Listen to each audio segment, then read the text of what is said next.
Oke, kita lanjutkan sekarang ke soal nomor 10. Untuk pembahasan soal nomor yang lain, silakan dicek di playlist. Ya, Dek, ya, link playlist muncul di bagian akhir dari video kita kali ini.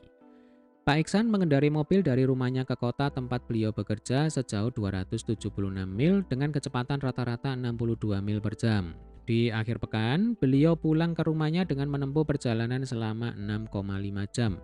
Di antara pernyataan berikut ini yang sesuai dengan kondisi di atas adalah, nah ini langsung aja ya, soal nomor 10, nanti rumus yang kita gunakan itu adalah S sama dengan V kali T.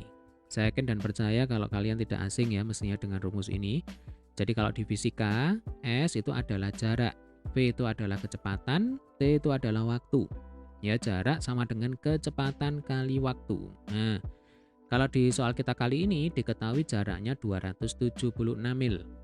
Ya, ini jarak rumah Pak Iksan ke kota tempat Pak Iksan bekerja. Ya, berarti diketahui S sama dengan 276 mil.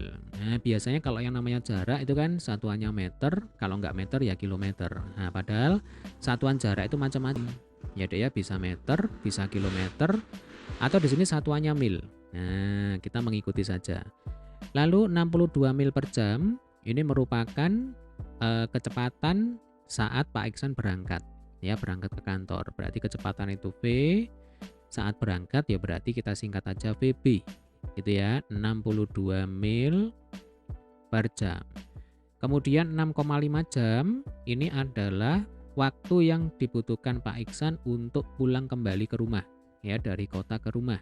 Butuh waktu 6,5 jam. Waktu itu simbolnya adalah T. Ya, waktu pulang ya berarti TP. Nah, TP sama dengan 6,5 satuannya jam. Ya. Nah, sekilas di opsi, ini kalau kita amati, ya Dek ya, satu persatu. Nah, ini kita diminta untuk membandingkan kecepatan yang ditempuh Pak Iksan saat pulang dan saat berangkat. Ya, kita cari selisihnya. Nah, karena di soal yang diketahui di sini adalah kecepatan saat berangkat VB, ya maka logikanya kita akan hitung sekarang berapa kecepatan Pak Iksan saat pulang. Ya, VB itu adalah kecepatan saat berangkat, kalau saat pulang ya berarti kita misalkan aja VP. Nah, rumusnya apa? Kita berangkat dari rumus dasar S sama dengan V kali T, sehingga dari sini bisa kita simpulkan bahwa V itu sama dengan S per T. Ya, VP sama dengan S per T. S-nya 276, kemudian T-nya itu adalah TP, ya waktu pulang. Karena kita mau menghitung kecepatan saat pulang. Nah, berarti 276 dibagi 6,5. 276 dibagi 6,5 ini enggak bulat. Ya, Dek ya. Ini saya hitung dengan menggunakan kalkulator. Hasilnya itu adalah berapa ini? 42,46 sekian-sekian. Ya, ini satuannya mil per jam. Nah, kalau kita bulatkan ya 42,46 ya sudahlah kita anggap 42 mil per jam. Nah, coba sekarang kita bandingkan. Saat berangkat kecepatan Pak Iksan 62 mil per jam.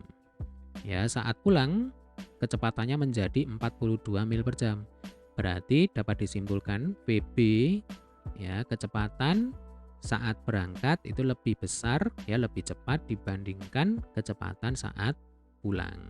Nah, tinggal kita cek sekarang satu persatu. Coba opsi yang A.